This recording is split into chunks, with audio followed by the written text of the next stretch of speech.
Laptop में हम desktop की सीपीयू कैसे लगाएं? क्या ये पॉसिबल है? ये जानने से पहले आपका ये कॉन्सेप्ट क्लियर रहना चाहिए कि डेस्कटॉप में जो सीपीयू हम लगाते हैं और लैपटॉप्स में जो सीपीयू लगता है, क्या ये दोनों सेम है? तो आप इस वीडियो को देखते रहिए तो आपको इस बारे में डिटेल में जानकारी हो जाएगी। बेसिकली एक लैपटॉप की हर कंपोनेंट एक डेस्कटॉप पीसी से अलग होती है, फिजिकली भी और परफॉर्मेंस वाइज भी। तो इसीलिए हम एक गेमिंग लैपटॉप के साथ एक गेमिंग पीसी को कभी भी परफॉर्मेंस वाइज कंपेयर नहीं कर सकते। एक डेस्कटॉप की परफॉर्मेंस सेम रेंज की एक लैपटॉप से ऑलवेज ज़्यादा होती है। ऑफ कोर्स लैपटॉप गेमिंग काफ़ी कूल लगता है और पोर्टेबल है, डेस्क में ज़्यादा स्पेस भी कंज्यूम नहीं करता, पर सैडली इन्हीं सारी चीज़ों की वजह से एक लैपटॉप एक गेमिंग पीसी से काफ़ी पीछे होता है परफॉर्मेंस वाइज। एक गेमिंग लैपटॉप एक गेमिंग पीसी से परफॉर्मेंस वाइज काफ़ी पीछे होता है। तो यहाँ पे हम एक सिंपल सा एग्जांपल लेते हैं। मान लीजिए आपके पास एक डेस्कटॉप है जिसमें इंटेल की कोर i7 7700 CPU है, उसमें GTX 1060 ग्राफिक्स कार्ड है 6GB वेरिएंट, साथ ही उसमें 16GB की रैम है।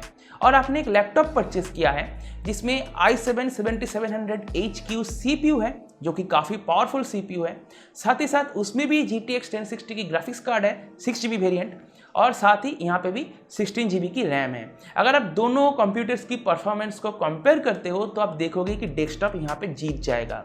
यहाँ पे लैपटॉप की CPU को हम बहुत बार मोबाइल CPU भी बोलते हैं। मोबाइल CPU की डिज़ाइनिंग के टाइम पे ऑलवेज परफॉर्मेंस से ज़्यादा उनका पावर कंजम्पशन पे ध्यान रखा जाता है, क्योंकि लैपटॉप्स ऑलवेज वॉल आउटलेट के साथ तो कनेक्टेड नहीं रहता है और बैटरी से ही ज़्यादातर टाइम चलता है। तो जब वो बैटरी से चले तब एक ही झटके में पूरा का पूरा बैटरी ड्रेन हो गया, ये ऑब्वियसली एक कंपनी या फिर एक यूज़र कभी भी नहीं चाहेगा। तो इसीलिए जब एक लैपटॉप बैटरी से चल रहा होता है तो उसका परफॉर्मेंस कम कर दिया जाता है, सीपीयू को अंडरक्लॉक कर दिया जाता है। और साथ ही साथ एक डेस्कटॉप सीपीयू की क्लॉक स्पीड से अगर आप एक लैपटॉप सीपीयू की क्लॉक स्पीड को कंपेयर करो तो ऑलवेज आप देखोगे कि उस लैपटॉप सीपीयू की जो बेस फ्रीक्वेंसी है वो एज कम्पेयर टू डेस्कटॉप कम होती है। चाहे वो लैपटॉप वॉल आउटलेट से ही कनेक्टेड क्यों ना हो, तब भी एक डेस्कटॉप की तरह परफॉर्मेंस की बराबरी नहीं कर पाएगा। अगर हम यहाँ पे एज्यूम कर लेते हैं कि दोनों में ऑलमोस्ट सेम सीपीयू ही लगाया गया है, मैंने यहाँ पे ऑलमोस्ट सेम कहा, मैंने ये नहीं कहा कि डेस्कटॉप की सीपीयू लैपटॉप में लग जाएगा, ऐसा नहीं। दोनों का सीपीयू कम्प्लीटली डिफरेंट है, फिजिकली भी डिफरेंट है, देखने में वो कम्प्लीटली अलग है, साथ ही साथ उसका परफॉर्मेंस भी अलग होता है, जैसे कि मैंने आपको पहले भी बताया है। लैपटॉप का जो सीपीयू होता है वो प्रोफाइल में पतला होता है एज कम्पेयर टू डेस्कटॉप, क्योंकि उसके ऊपर एक डायरेक्टली हीट सिंक नहीं रहता है। जो एक छोटा सा हीट सिंक सीपीयू के ऊपर रहता है ना डेस्कटॉप में, आपने देखा होगा एक छोटा सा मेटल का पोर्शन रहता है, इसके नीचे एक्चुअल चिप है, पर लैपटॉप के साथ ऐसा नहीं होता। लैपटॉप के साथ ये जो मेटल की पोर्शन है ये नहीं रहती है। एनीवे, तो आप समझ पा रहे हो कि डेस्कटॉप की सीपीयू कभी भी लैपटॉप में नहीं लगेगा और लैपटॉप की सीपीयू डेस्कटॉप में नहीं लगेगा। तो मैंने आपको एक पॉइंट तो बता दिया है कि क्यों एक गेमिंग लैपटॉप एक गेमिंग पीसी की बराबरी नहीं कर पाता। एक पहला रीजन था क्या? Power usage. दूसरा है कूलिंग, ये भी बहुत इंपॉर्टेंट है। लैपटॉप में हम डेस्कटॉप की तरह मल्टीपल फैंस तो नहीं लगा सकते, साथ ही उसमें एक बड़ा सा एक भारी भरकम हीटसिंक देना भी पॉसिबल नहीं रहेगा ऑब्वियसली, क्योंकि उसमें स्पेस कम है। एक लैपटॉप कितना मोटा होता है? मैक्सिमम इतना। इस प्रोफाइल के अंदर ही हमें बाकी के जो कंपोनेंट्स है जैसे कि मदरबोर्ड, रैम, साथ ही साथ जो आपका हार्ड ड्राइव है, एसएसडी है, तो इन सभी कंपोनेंट्स को लगाना पड़ता है। साथ ही हमें एक प्रॉपर कूलिंग सिस्टम भी देना पड़ता है। तो अगर एक लैपटॉप की परफॉर्मेंस डेस्कटॉप की तरह हो तो वो ऑब्वियसली डेस्कटॉप की तरह हीट भी प्रोड्यूस करेगा। तो ऐसे सिचुएशन पे लैपटॉप की और छोटा सा कूलिंग प्रॉपरली हीट डिसिपेशन नहीं कर पाएगा, जिस वजह से लैपटॉप गर्म रहेगा। और अगर लैपटॉप गर्म रहे तो उसका परफॉर्मेंस भी गिरेगा और उसके अंदर जो कंपोनेंट्स लगा हुआ है उसका भी लाइफ स्पैन कम होता रहेगा। तो इन्हीं सारी बातों को ध्यान में रख के लैपटॉप के अंदर की जो कंपोनेंट्स हैं उनको अंडरक्लॉक कर दिया जाता है या फिर उनको अलग तरीके से डिज़ाइन किया जाता है ताकि वो ज़्यादा गर्म ना हो, साथ ही उनका परफॉर्मेंस भी ऐसे लेवल तक रहे ताकि यूज़र को ज़्यादा फर्क ना पड़े। दैट्स वाई मोबाइल सीपीयूज़ का core count, base clock, TDP वगैरह कम होती है as compare to desktop. Although सभी केसेस में ये ट्रू नहीं है।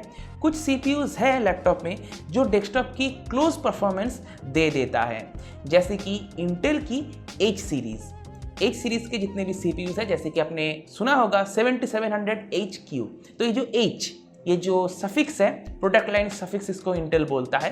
तो ये जो सफिक्स है ये डिटरमाइन करता है कि वो जो CPU है वो काफ़ी पावरफुल है और U और Y सीरीज़ की तरह अंडर पावर्ड नहीं है, उतना अंडर पावर्ड नहीं है। जी हाँ, इंटेल की जो U और Y सीरीज़ है वो थोड़ा सा अंडर पावर्ड है, उसका बेस क्लॉक कम होता है, साथ ही साथ उसका TDP वैल्यू भी काफ़ी कम होता है। और ये जो CPUs है इनको सिर्फ डिज़ाइन किया जाता है पावर कंजम्पशन को ध्यान में रख के, परफॉर्मेंस को ध्यान में रख के डिज़ाइन नहीं किया जाता। जो HQ सीरीज़ है या फिर जो H सीरीज़ है इसको परफॉर्मेंस को ध्यान में रख के डिज़ाइन किया जाता है। तो इन सभी चीज़ों के ऊपर मैंने एक पहले वीडियो बनाया था इंटेल की CPU लाइनअप को लेके, तो आप उस वीडियो को जाके देख सकते हो। आई बटन पर वीडियो के डिस्क्रिप्शन में आपको लिंक मिल जाएगा। एनीवे, जैसे कि मैंने आपको बताया कि H सीरीज़ की CPUs की परफॉर्मेंस अच्छी होती है, पर ये CPUs बहुत जल्दी गर्म भी हो जाती हैं। मेरे पास जो लैपटॉप है डेल का इंस्पायरन 157577 ये लैपटॉप है, इसमें इंटेल की कोर i7-7700HQ CPU है। तो ये लैपटॉप बहुत ही जल्दी गर्म हो जाता है। तो मैंने क्या किया है कि मैंने इसके लिए कूलिंग पैड बना लिया है, जिससे लैपटॉप काफ़ी ठंडा रहता है और इसका परफॉर्मेंस भी मुझे ठीक ठाक मिल जाता है। ठीक ठाक क्या, बहुत ही अच्छा मिल जाता है। तो ये तो हो गया परफॉर्मेंस की बात। अब बात करते हैं कुछ मिथ्स की जो लैपटॉप यूजर सोचते हैं कि पॉसिबल है। मैं यहाँ पे पहले आपको बताना चाहूँगा कि अगर आप एक लैपटॉप यूज़र हो तो इसका CPU को आप बदल नहीं सकते, मतलब बदल तो सकते हो पर इसका रिप्लेसमेंट पार्ट मिलना मुश्किल है। साथ ही साथ यहाँ पे इसको अपग्रेड करना बिल्कुल भी पॉसिबल नहीं है। अपग्रेड करके कोई नया पावरफुल CPU अपने लगा दिया, ये पॉसिबल नहीं है डेस्कटॉप में, जो हम इजीली कर सकते हैं अगर आप सेम जनरेशन की थोड़ा पावरफुल CPU परचेज करना चाहते हो। जैसे कि अगर आपके पास इंटेल की 6th जनरेशन की CPU को सपोर्ट करने वाला कोई एक मदरबोर्ड है, तो इसमें अगर आपने पहले i3 चलाया था तो इसमें आप चाहो तो i5 या फिर i7 भी चला सकते हो 6th जनरेशन की। तो ऐसा आप इजीली डेस्कटॉप के साथ तो कर सकते हो, पर लैपटॉप के साथ ही उतना आसानी से नहीं होता है। आसानी से तो क्या होता ही नहीं है, बहुत ही रेयर केस में ये पॉसिबल होती हैं। ऑल्दो कुछ लैपटॉप्स ऐसे हैं जिसमें हम डेस्कटॉप की CPU को ही लगा सकते हैं। मैंने एक लैपटॉप देखा था, मुझे अभी उसका मॉडल नंबर याद नहीं है। तो कुछ ऐसे लैपटॉप्स हैं, पर ये लैपटॉप बहुत ज़्यादा गर्म होता है और इसमें आपको डेस्कटॉप की इक्विवेलेंट परफॉर्मेंस नहीं मिलेगी। ऑल्दो इसमें डेस्कटॉप की CPU है। डेस्कटॉप की CPU होने से ही तो कुछ नहीं होता, उसको प्रॉपर्ली ठंडा भी करना पड़ता है। अगर प्रॉपर्ली ठंडा ना रहे या फिर उसमें प्रॉपर अमाउंट पे पावर डिलीवरी ना हो तो ऑब्वियसली डेस्कटॉप की तरह परफॉर्मेंस नहीं देगा। और लास्टली आती है मेंटेनेंस। लैपटॉप के साथ तो ये बहुत ही मुश्किल है, डेस्कटॉप के साथ ही बहुत ही आसानी से हो जाती है।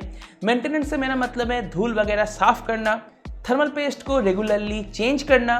तो ये सब काम जो हम करते हैं ये हम लैपटॉप्स के साथ उतनी आसानी से नहीं कर सकते, डेस्कटॉप के साथ तो बहुत ही इजीली हो जाती हैं। तो इसी कंक्लूजन के साथ हम इस वीडियो को ख़त्म करते हैं कि अगर आप एक हेवी यूज़र हो, आप गेमिंग करते हो या फिर आप फोटो एडिटिंग, वीडियो एडिटिंग से जैसे काम करते हो, 3D डिज़ाइनिंग करते हो या फिर कुछ ऐसे काम करते हो जिसमें कंप्यूटर के ऊपर लोड बहुत ज़्यादा रहती है, तो मैं आपको लैपटॉप रिकमेंड नहीं करूँगा, क्योंकि सेम अमाउंट पे करके आप अगर एक डेस्कटॉप परचेस करते हो तो आपको ज़्यादा पावरफुल PC मिलेगा।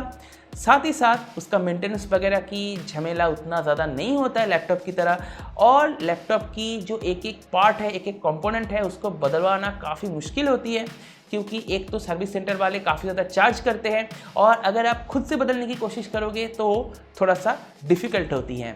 पर डेस्कटॉप के साथ ऐसा नहीं होता, एक एक कंपोनेंट उतना ज़्यादा एक्सपेंसिव नहीं होता है लैपटॉप्स की तरह, साथ ही साथ उनको ईजिली रिप्लेस करना भी पॉसिबल है।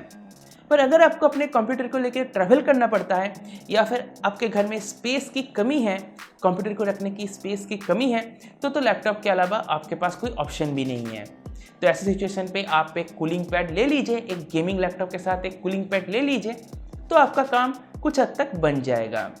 और जो सवाल मैंने वीडियो के स्टार्टिंग में पूछा था, क्या लैपटॉप की CPU डेस्कटॉप में या फिर डेस्कटॉप की CPU लैपटॉप में चलेगा या फिर नहीं, तो ये पॉसिबल नहीं है। ठीक है, मैंने ये पहले भी आपको बताया है और अब भी बता रहा हूँ कि ये पॉसिबल नहीं है। तो इसी के साथ आज की इस वीडियो को मैं यहीं पे समाप्त करता हूँ। मुझे उम्मीद है आपको वीडियो को पसंद आया होगा। अगर आपको वीडियो पसंद है तो वीडियो को लाइक कीजिए, अपने दोस्तों के साथ शेयर कीजिए। अगर आपके मन में कोई सवाल है तो मुझसे वीडियो के कमेंट सेक्शन में भेजिए, पूछ सकते हो। और अगर अपने चैनल को सब्सक्राइब नहीं किया, जो सब्सक्राइब कर लीजिए। सब्सक्राइब करने के साथ नोटिफिकेशन बेल है, उसको भी जरूर टैप कर दीजिएगा। इससे होता है मैं कोई नया वीडियो अपलोड करूँगा तो आपको नोटिफिकेशन मिल जाएगी। इसी के साथ इस वीडियो को मैं भी समाप्त करता हूँ। देखने के लिए दोस्तों का बहुत बहुत धन्यवाद। Good bye.